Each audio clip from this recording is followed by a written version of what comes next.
Hermanos, pues hemos venido teniendo una serie de estudios, no son propiamente predicaciones, sino estudios sobre la epístola a los Efesios. Y bueno, por iniciativa de la Convención Nacional, tenemos esta serie de estudios. Y esta mañana, hermanos, quisiera que viéramos un poco acerca de lo que la palabra de Dios nos enseña ahí en el capítulo 3 de Efesios. Y hemos sido llamados por parte de nuestro Dios, cada uno de nosotros, con un propósito especial. Dios en forma particular ha llamado la vida de cada uno de nosotros.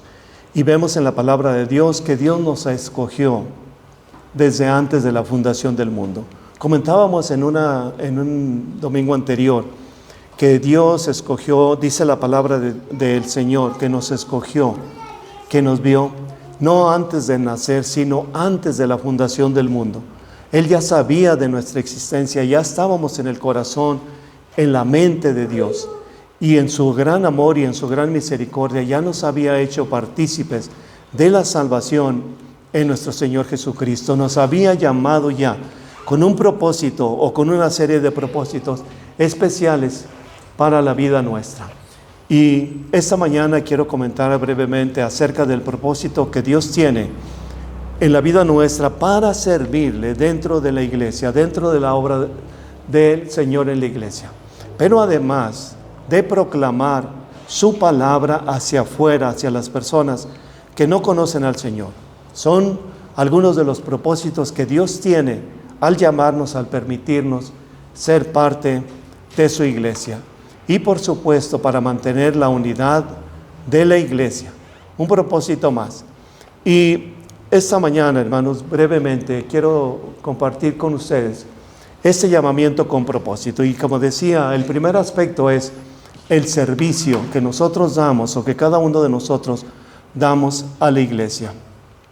Y hermanos, el servicio que cada quien damos en la iglesia no está basado o tiene fundamento en nuestras habilidades o en las habilidades humanas o en las capacidades humanas, sino en las capacidades que el Espíritu Santo, que Dios ha dado a cada uno de nosotros con el propósito de edificar la iglesia, de edificar el cuerpo del Señor.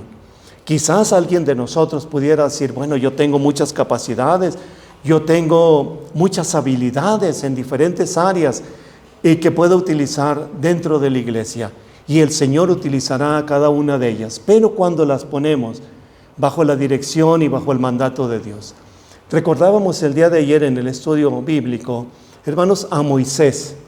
Y veíamos cómo Moisés, cuando estuvo en la parte más alta del reinado de Egipto, como un príncipe de Egipto, que tenía el poder y que tenía las riquezas y que tenía todas las posibilidades de dar libertad a su pueblo desde ese punto privilegiado, desde ese lugar privilegiado en donde él estaba, que además dice la Biblia que era un hombre poderoso en palabra y en hechos.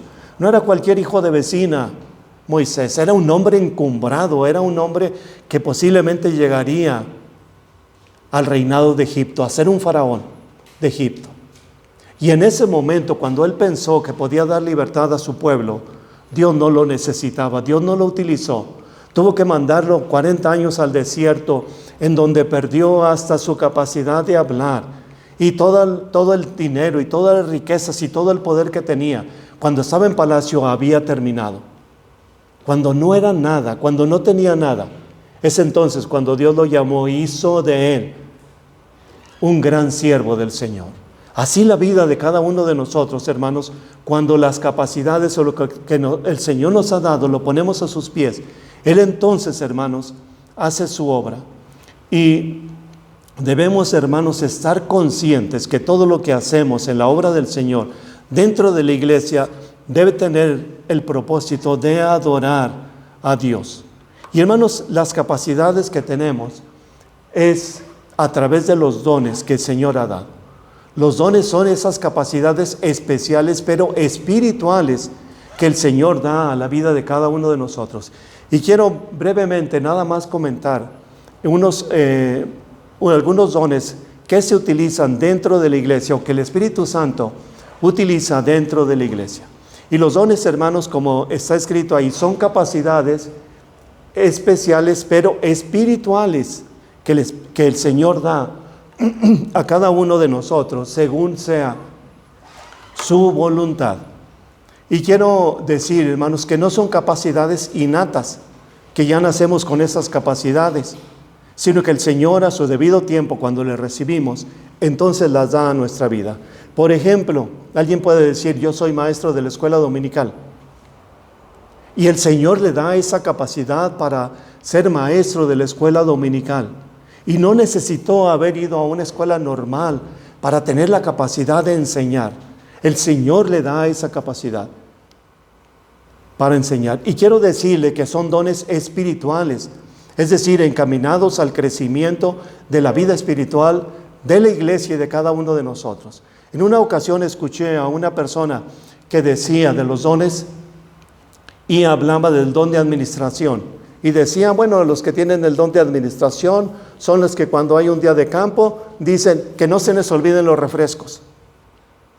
No se trata de eso. Cualquiera persona sin necesidad de tener un don espiritual especial sabe que tienen que llevar refrescos. No se refiere a eso. Cuando habla el Señor de administración, habla de hermanos que tienen capacidad de proponer, de servir, de ayudar, de administrar dentro de la iglesia el aspecto moral y el aspecto espiritual de los que asistimos. Por eso, hermanos, son capacidades espirituales. Por supuesto que deben realizarse muchas veces a nivel físico, material, de acuerdo, pero es por el Espíritu Santo y es para bendición de la iglesia. Quiero decirles también, hermanos, que el propósito de los dones espirituales, de acuerdo al punto de vista de la palabra de Dios, son tres, que es la edificación de la iglesia. Y la gran mayoría de los dones, de los 21 dones, están precisamente encaminados a la edificación de la iglesia.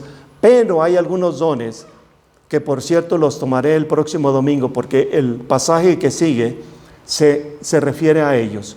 Algunos están dirigidos a la proclamación del Evangelio, no solamente para el crecimiento nuestro, sino para llevar el Evangelio a las personas que todavía no le conocen. Y, por supuesto, para la adoración, la glorificación a nuestro Dios.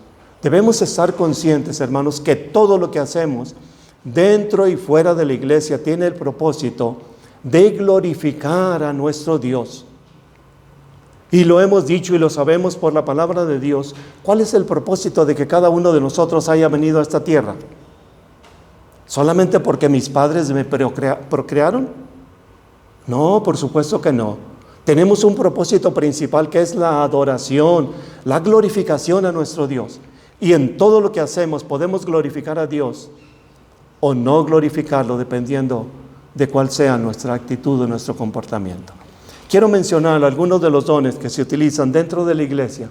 El primero de ellos es de profecía, que se refiere a la predicación de la palabra de Dios. Es recibir correctamente la voluntad de Dios escrita en su palabra y dar el mensaje con claridad a las personas que escuchan.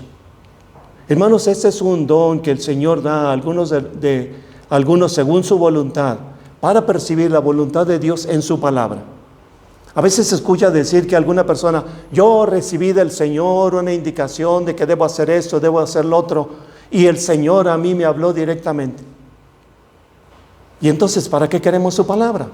Entonces, ¿para qué queremos la Biblia? Con la palabra de Dios es suficiente para guiarnos, para dirigirnos. Por supuesto que el Señor habla a nuestra vida de diferentes maneras y puede hacerlo a través de la oración. Claro que sí. Pero el don de profecía es para proclamar la palabra de Dios. Un don más, que es el don de servicio. Servicio o ayuda desinteresada. Y hermanos, hay algunos hermanos especiales, en forma especial. Seguramente nosotros conocemos algunos dentro de la iglesia, que siempre están dispuestos a servir y ayudar. Y yo voy, hermano, yo hago, yo trabajo, yo participo, yo llevo folletos, etcétera, etcétera. Y que es un don, hermanos, que deberíamos todos tenerlo, de servir de una manera desinteresada a los demás hermanos. Y aquí se abre, por supuesto, no solamente a la iglesia, sino a las personas de fuera necesitadas. No solamente en el aspecto material, espiritual y moral. Un don más, el don de la enseñanza. Y este es un don básico, debe ser un don básico en la iglesia. Es decir, que Dios llama a algunos hermanos para que sean maestros de la palabra de Dios, para que le enseñen con verdad. Y acabamos de ver el ejemplo aquí de nuestras hermanas y nuestros hermanos que participan en la enseñanza de la palabra de Dios. Y Dios les da esa capacidad para enseñar. Pero debo decir, hermanos, que igual que el don de profecía o de predicación, no es llegar a la clase o al templo y decir, el Señor me indicó, y abrir la palabra de Dios, y en donde llegue ese pasaje, bueno, aquí el Señor me habla, y empezar a decir algo de lo que se le ocurre en ese momento. O saber que tiene una clase que preparar, y a la hora de estar dando la clase, a ver qué dice el folleto. Solamente no. Ciertamente que Dios da la capacidad, pero la preparación le corresponde a cada uno de nosotros tenerla. En oración, en meditación de la palabra de Dios, en santidad, en leer, estudiar y meditar en el pasaje que se va a compartir.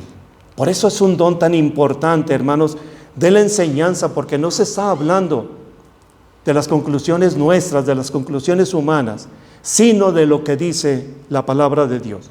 Un don más, hermanos, el don de liderazgo. Y el domingo pasado, nuestra hermana Marta explicó ampliamente a qué se refiere este asunto de liderazgo dentro de la iglesia.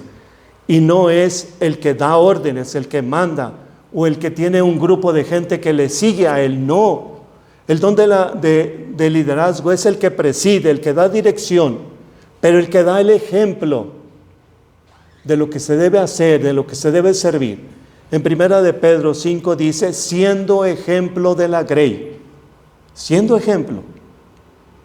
Ese es el don de liderazgo, el que va adelante pero pone el ejemplo. Y un don más acerca de lo que se hace dentro de la iglesia.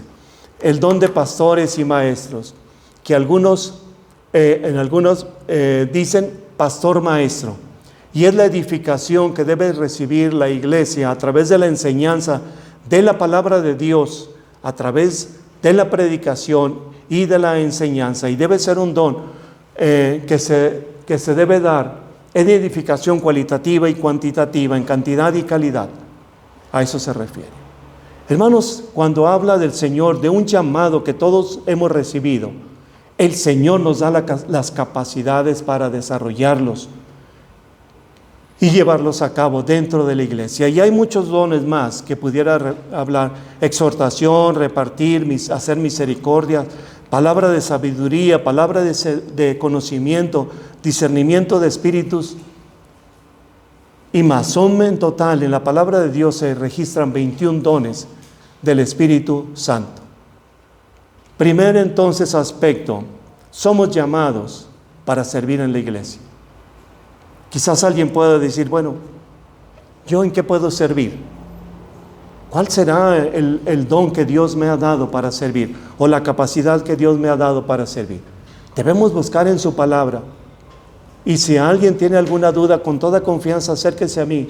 Y orando y meditando en la palabra de Dios, buscaremos lo que el Señor nos diga acerca del don que cada uno de nosotros debemos desarrollar dentro de la iglesia.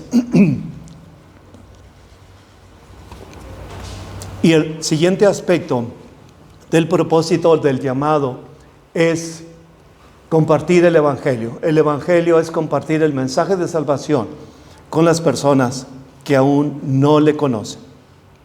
Para cumplir esta gran encomienda, hermanos, se debe tener en la vida a Cristo, se debe haber recibido a Cristo Jesús como Señor y Salvador. Y la vida en Cristo, hermanos, no solamente es una vida de portarnos bien, o de tener una vida moralmente mejor, o de dejar algunos hábitos, o de tener una vida aparente dentro de la iglesia y tener una doble vida. Es la transformación que hace el Espíritu Santo en la vida nuestra a una vida dominada por el pecado, a una vida de verdadera santidad. Es el paso de muerte a vida. Cuando vamos a testificar, cuando vamos a hablar del Señor, debemos haber recibido a Cristo Jesús como Señor y Salvador, haber pasado de muerte a vida. Como ejemplo, ¿recuerdan ustedes el Lázaro, el que era amigo del Señor Jesús, con sus hermanas Marta y María? Y en una ocasión Lázaro enferma gravemente y mandan traer al Señor Jesús para que venga hasta Betania. El Señor tarda todavía unos días en llegar, y cuando llega Lázaro ya lo han sepultado, tiene varios días de sepultado. Cuando el Señor pide que vayan al sepulcro y abran el sepulcro donde está Lázaro enterrado, le dicen sus familiares que no es posible ya abrirlo, porque ya tiene 3 días que está sepultado y está su cuerpo ya entrando en descomposición, huele mal. Y el Señor en esa ocasión dice la palabra que llora. Uno de los versículos más pequeños de la Biblia dice: el Señor lloró. Y ahí demuestra cuán amor tenía por Lázaro y por todos nosotros que estábamos muertos. Y aún así el Señor pide que abran el sepulcro, y cuando abra el Señor y dice: Lázaro, ven fuera, Lázaro entonces vuelve a la vida, el Señor le vuelve a la vida, y ese cuerpo entrado en descomposición, putrefacto, sale en un cuerpo limpio, un cuerpo ya sin descomposición, a una vida nueva. Así es cuando recibimos a Cristo, una vida de pecado, de descomposición, de sepultura, y el Señor entonces viene a nuestra vida y cambia nuestra vida, y entonces nuestra vida es diferente. Es una vida ahora de verdadera santidad. La santidad implica que hemos sido apartados para servir al Señor, pero también implica que somos diferentes a lo que antes era nuestra vida.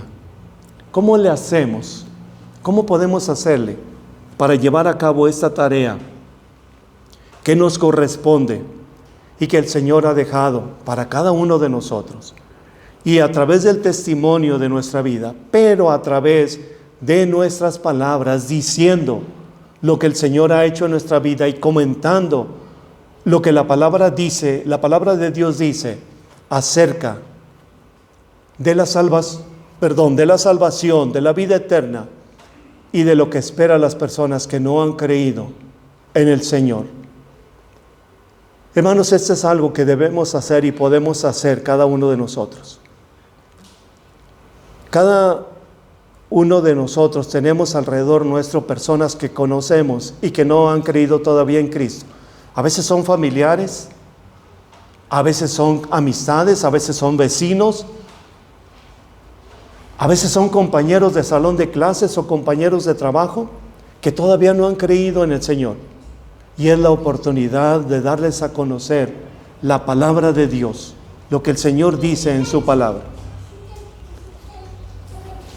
Por ejemplo, al subirnos a un autobús o al estar en un taxi, podemos hablar con el taxista. Y yo les he dicho, y créanme que lo digo solamente como testimonio, a mí en forma personal me ha costado mucho entablar una conversación con una persona que no conozco. Soy muy introvertido y es una situación que me cuesta mucho trabajo hablar con una persona que no conozco. Y saben que en los últimos tiempos he tenido la necesidad de tomar un taxi una vez por semana por lo menos. Y el Señor entonces a mí me habló y me dijo: cada vez que te subas a un taxi tienes que presentarle el mensaje de salvación al chofer. Y todas las veces que me subo a un taxi y lo primero que le digo es: ¿usted cree en Jesús? ¿Ha creído en el Señor? ¿Es salvo? Y la mayoría de las personas me dicen que no. Y entonces ahí les presento el mensaje de salvación. Créanme, hermanos, que ese era un asunto a mí completamente imposible, porque me era un trabajo una forma muy difícil de hablar una conversación con una persona desconocida. Pero el Señor me dio la capacidad. Y cada vez que me subo a un taxi, le hablo del Señor y le predico y le doy el mensaje de salvación. Y por supuesto le invito a que venga a la iglesia y que se reúna. Así a veces, hermanos, las mismas personas nos dan la oportunidad de hablar con ellas, o ellos mismos entablan alguna conversación relacionada con el Señor o con su palabra, y es la oportunidad que Dios nos está dando para hablarles de la palabra de Dios.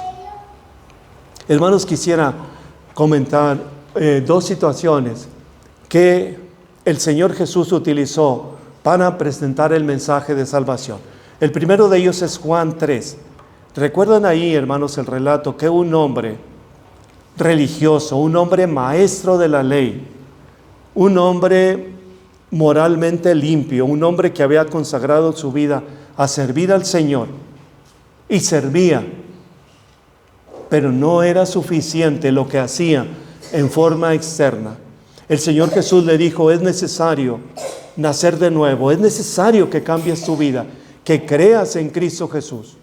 Y entonces este hombre que había sido religioso tuvo que creer, o fue la oportunidad para creer en Cristo Jesús. Hermanos, a veces en la iglesia hay algunos hermanos, algunos jóvenes que han nacido en un hogar cristiano y que desde pequeños, desde antes de nacer, ya estuvieron yendo al culto, y cuando llegaron a cunas, los llevaban sus papás a cunas, y luego estuvieron en los niños más pequeños, en los parvulitos, y así fueron avanzando a lo largo de toda su vida en las clases de la escuela dominical, jóvenes, a veces hasta adultos. Y luego escuchan algún testimonio de alguna persona que dice: yo era drogadicto, yo era alcohólico, yo era etcétera, etcétera, toda la clase de pecados. Y los jóvenes que han crecido en la iglesia dicen: bueno, ¿y yo? Yo nunca estuve de alcohólico, yo nunca anduve en drogas, yo nunca anduve en antros, yo nunca anduve en pecados de esos perversos. ¿De qué tengo que arrepentirme? ¿O cómo es que tengo que arrepentirme? Y al igual que este hombre llamado Nicodemo, podemos haber tenido una vida alejada del pecado durante toda nuestra vida, nuestra juventud. Pero es necesario recibir, creer a Cristo Jesús. Si no tenemos que arrepentirnos de pecados graves, sí tenemos que creer en Cristo y arrepentirnos de cualquier pecado que hayamos cometido en nuestra vida. Es importante entonces, hermanos, que reconozcamos todos que necesitamos a Cristo como nuestro Señor y Salvador. Y el segundo ejemplo, hermanos,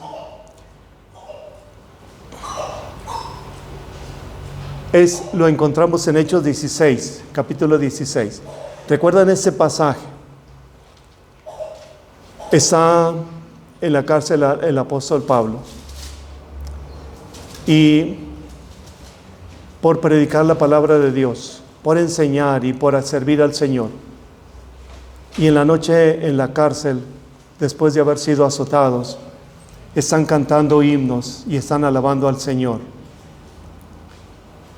Y viene un terremoto y cimbra la cárcel, las celdas, y se caen las cadenas de las manos y se abre la reja de la cárcel y pueden salir. Y cuando el carcelero se da cuenta de esa situación, piensa que todos los presos han huido y se va a matar, porque no puede él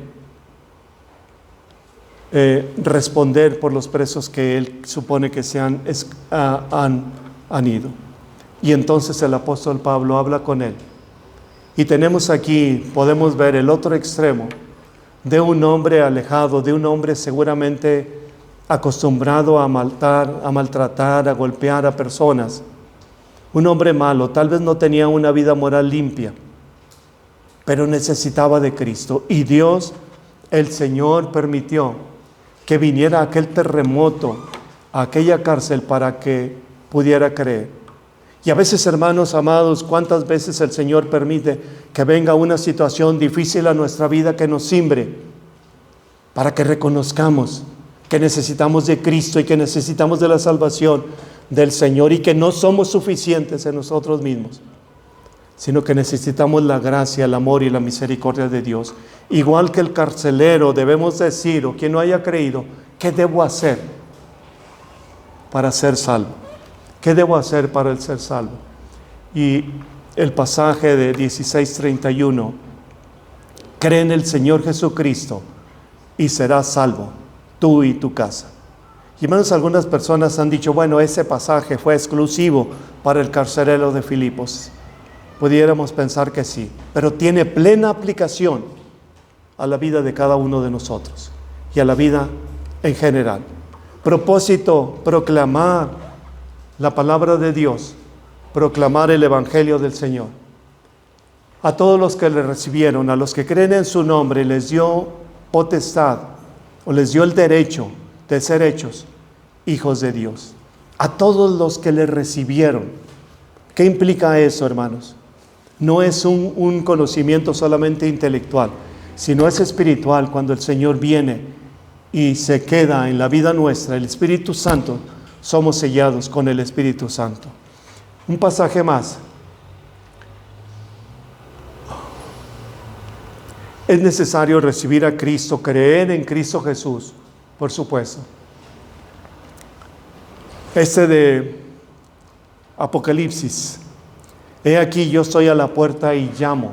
Si alguno oye mi voz y abre la puerta, entraré a él y cenaré con él y él conmigo. Apocalipsis 3:20.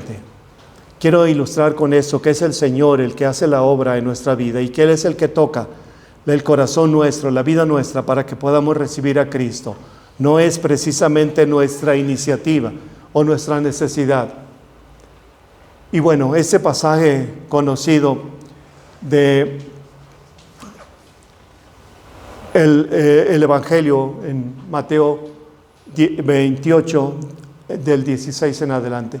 Jesús se acercó y les habló diciendo, toda potestad me es dada en el cielo y en la tierra. Por tanto, id y haced discípulos a todas las naciones, bautizándolos en el nombre del Padre, del Hijo y del Espíritu Santo, enseñándoles que guarden todas las cosas que os he mandado. Y he aquí yo estoy con vosotros todos los días hasta el fin del mundo. Hermanos, estos pasajes, si pudiéramos seguir mencionando muchos más, en donde el Señor nos habla a compartir el mensaje de salvación.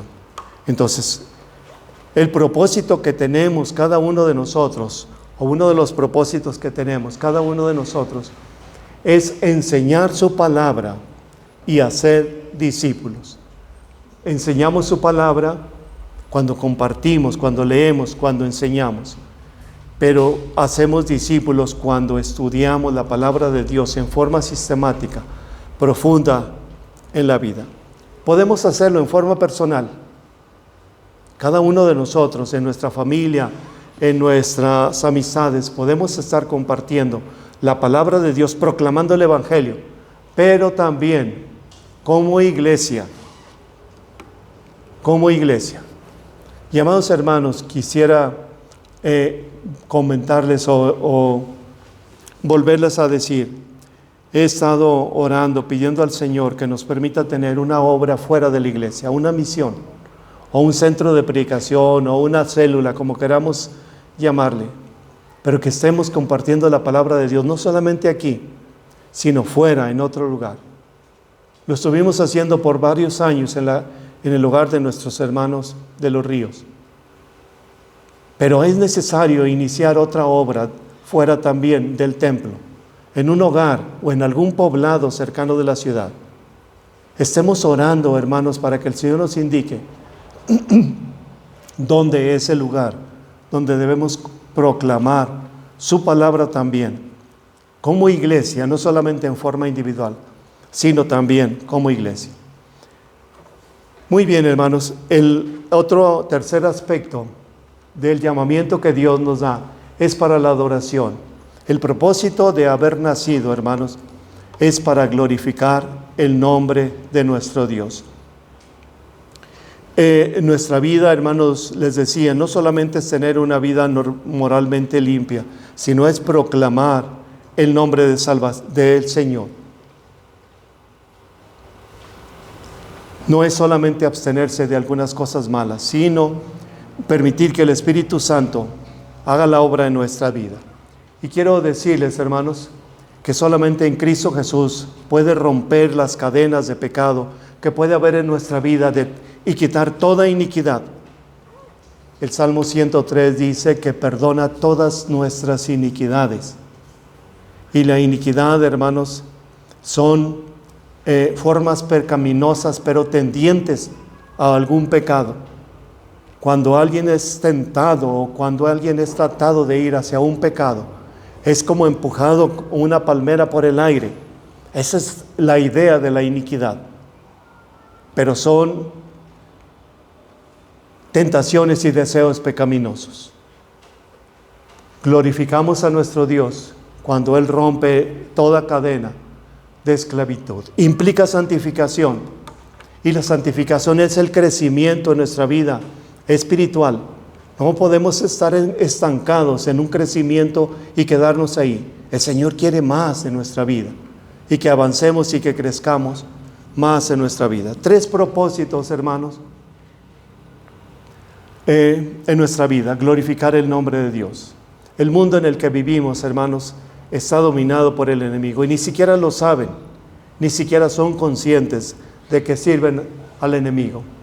Y hermanos, la justicia de Dios debería caer sobre todos los pecadores. ¿Qué merecemos nosotros? La justicia de Dios. Que la justicia de Dios se hiciera en nuestra vida y quedaríamos aniquilados. Pero saben que Cristo Jesús toma nuestro lugar para que la justicia de Dios recayera sobre Él y Él pagara en su vida, en su cuerpo, en su ministerio todos los pecados nuestros, para que nosotros tengamos vida eterna, para que pudiéramos pasar de muerte a vida. La justicia de Dios. Por eso debemos adorar a nuestro Dios. Quiero que veamos lo que la palabra de Dios dice en Apocalipsis. Estos pasajes, recuerden que solamente estamos estudiando la palabra de Dios. Quiero leer en Apocalipsis del capítulo 4, del versículo 8 al 11. ¿Qué dice la Biblia acerca de la adoración que da a Dios y a Jesucristo en el cielo?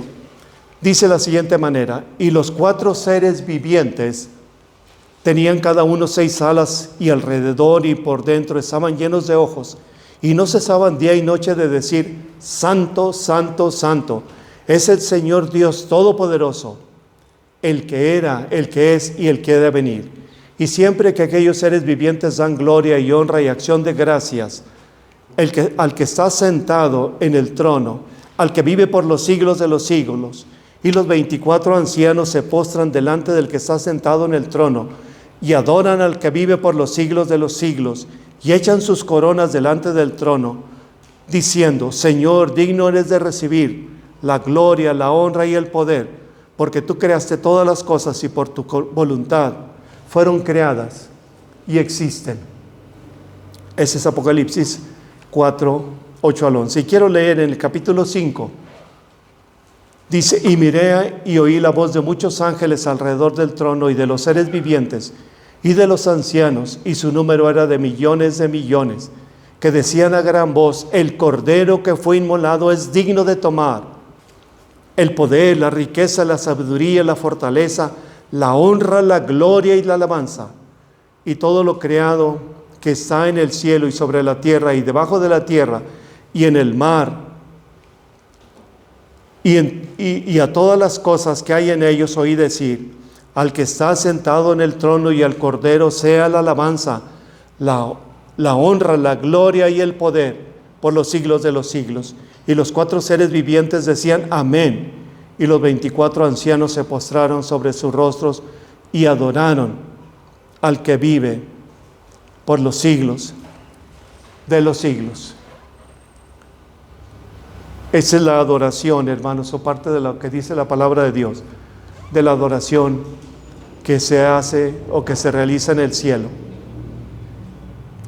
¿Necesitará el Señor nuestra adoración? ¿Le hará falta a nuestro Dios la adoración nuestra?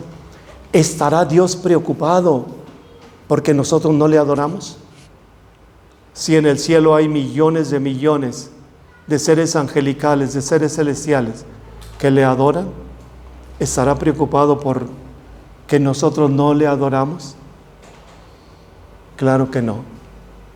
Pero como Padre celestial, como Padre perfecto, se agrada de que nosotros, tan humanos o tan pecadores o tan imperfectos, adoremos y reconozcamos la grandeza y la soberanía de nuestro Dios.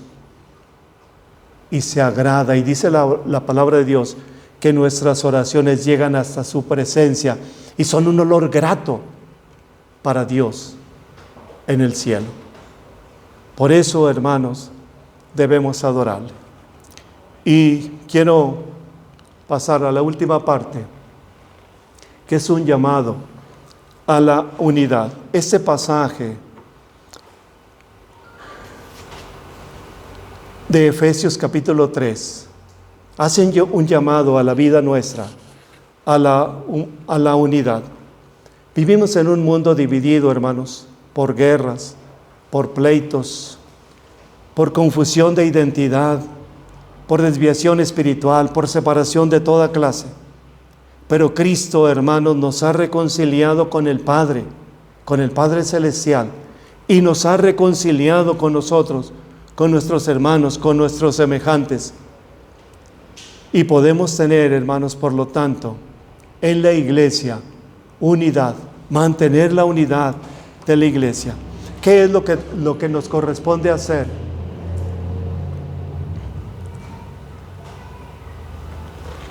Estar en oración, mantener una vida de oración constante y mantener una vida de meditación de la palabra de Dios. Hemos dicho, hermanos, que de la palabra de Dios dice que escudriñemos su palabra. ¿Y qué implica escudriñar? ¿Recuerdan qué implica escudriñar? Es cuando permitimos que la palabra de Dios haga su trabajo en nuestra vida. Podemos leer la Biblia como cualquier otro libro. Podemos leer la Biblia y entender lo que dice la Biblia y poder explicarlo. Podemos leer la palabra de Dios y tener tanto conocimiento que predicar y enseñar lo que dice la palabra de Dios. Pero hasta ese tercer paso no es suficiente. El Señor dice escudriñar, y escudriñar es cuando la palabra de Dios hace su trabajo en nuestra vida y hay un cambio realmente en nuestra vida. Dice la palabra de Dios, escudriñar la palabra de Dios. Por eso, esos tres aspectos para mantener la unidad como iglesia, pero también como matrimonio, también como familias, también como sociedad, necesitamos de la oración y de la palabra de Dios. Y quiero, por último, hermanos, con este versículo termino. En Juan 17:21 dice de la siguiente manera: la gloria que me diste yo les he dado, para que todos sean uno, como tu Padre en mí y yo en ti. Hermanos, aquí el Señor Jesucristo está teniendo una oración amplia y está pidiendo por nosotros, por sus hijos. Y está pidiendo en esta oración al Padre algo muy importante o algo grande, algo magnífico, una grandeza extraordinaria. Está pidiendo en oración que la misma unidad que hay entre Él y el Padre Celestial y el Hijo Eterno de Dios sea igual entre nosotros. Así como Dios y Cristo realizan funciones diferentes, pero su propósito es el mismo, su pensamiento es el mismo, su amor es el mismo, su esencia es el mismo. El Señor Jesucristo está pidiendo que de la misma manera, hermanos, en nosotros tengamos un solo propósito, un solo espíritu con mayúscula y con minúscula también, un solo amor, una sola esencia. Es una oración que el Señor Jesús está haciendo ante el Padre Celestial de la unidad, del tamaño de la unidad que debe haber entre nosotros como iglesia. Así como Él y el Padre tienen esa unidad absoluta, que no hay ninguna diferencia ni separación entre ellos, así debe haber entre nosotros. Es algo tan extraordinario, hermanos. Y pudiéramos decir o pensar, bueno, pues la oración de Jesucristo es suficiente para lograr ese tipo de unidad. Solamente porque Jesús oró de esa manera, ya cada uno de nosotros tenemos esa unidad. Y hermanos, al igual que otras cosas, requiere nuestra participación. Porque Dios, hermanos, no hizo computadoras, no hizo en nosotros una computadora. Y una computadora es si le das clic, si le aplastas, si le indicas lo que tiene que hacer, lo hace. Y si no, no. Dios no hizo computadoras en nosotros. Nos hizo seres pensantes con raciocinio, con capacidad de decidir y de voluntad. Y por eso corresponde a cada uno de nosotros obedecer a lo que la palabra de Dios, para que esa unidad que el Señor Jesús quiere de nosotros sea una realidad. Pongo solamente 2 ejemplos. Lucas 17:11. El Señor Jesús va por el camino y salen a su encuentro. Lo interceptan 10 leprosos y le piden al Señor Jesús que los sane. Y el Señor Jesús les habla un poco retirado y les dice: vayan y preséntense a los sacerdotes, porque los sacerdotes eran los que determinaban cuando una persona sanaba de lepra o no. Tenían ellos esa capacidad, esa información que Dios les había dado. Y el Señor Jesús les dice: vayan y preséntense con los sacerdotes. No dice ahí van a ser sanados, no dice yo los sano en ese momento. Vayan. Y cuando los 10 leprosos van camino hacia los sacerdotes, el Señor hace el milagro y son sanados. ¿A poco el Señor, como lo hizo en otras ocasiones, no podía haberles dicho en ese momento: sanen de toda su enfermedad y queden limpios, y sanar en ese momento? ¿Por qué tenían que ir a presentarse a los sacerdotes? El Señor les da una indicación para que hicieran algo ellos. Y el segundo ejemplo, hermanos, cuando el Señor Jesús llega a un lugar y sus discípulos y Él ven a un hombre ciego, y los discípulos le preguntan al Señor Jesús: ¿quién pecó, este o sus padres, para que esté ciego? Y el Señor Jesús les dice: ni este pecó, ni sus padres. Está así para que la obra de Dios se manifieste en él. Entonces el Señor Jesús lo hace por segunda vez. Escupe en el suelo y hace lodo con su saliva y con la tierra. Lo toma en los dedos y los pone en los ojos del ciego. Y luego le dice: ve y lávate al estanque de Siloé. Y ese pasaje, hermanos, a mí siempre me ha impresionado de una manera extraordinaria. ¿Por qué tenía que hacer eso el Señor Jesús, de escupir al suelo y hacer lodo con su saliva? ¿Que no podía decirle: estás sano, estás libre de tu ceguera y ahora puedes ver? O si quería que fuera a algún lugar, pudiera haberle dicho: ve al estanque de Siloé y lávate solamente. ¿Por qué tenía que escupir? Y lo he dicho y lo he comentado muchas veces, porque es algo que a mí me llena.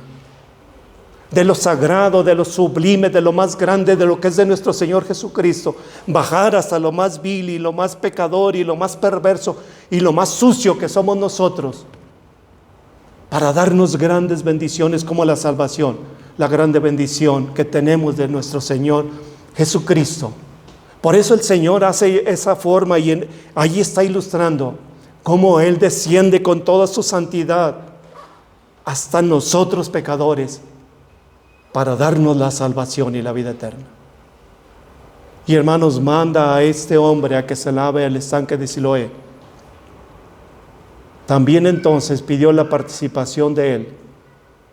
Pudo el Señor haberlo dado la vista ahí en ese momento, pero como a muchos otros, les pidió que hicieran algo.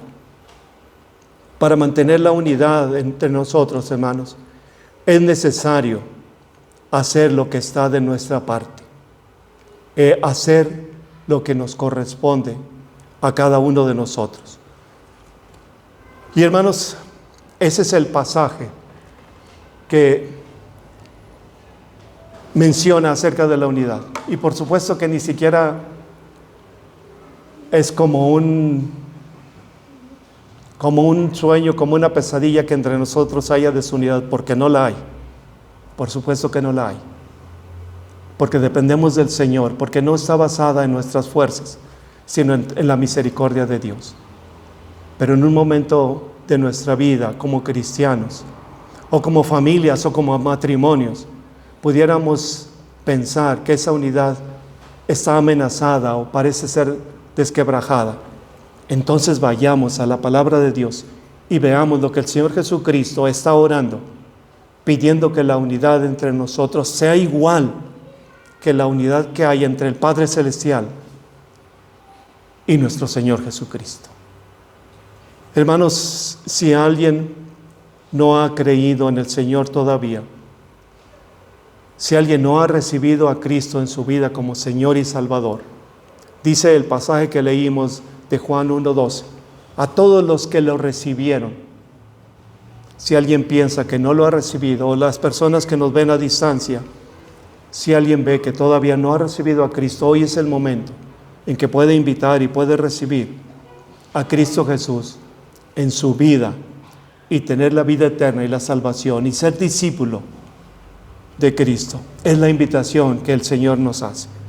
Y una segunda invitación, hermanos, para cada uno de nosotros: hagamos lo que la palabra de Dios nos dice. Hagamos lo que la palabra de Dios nos dice. Hoy, hermanos, pueden olvidar ustedes las ideas que yo les he compartido, pero no olvidemos lo que hemos leído en la palabra de Dios. Eso debe ser claro, grabado en nuestra vida. Y glorifiquemos a nuestro Padre Celestial. Que Dios les siga bendiciendo.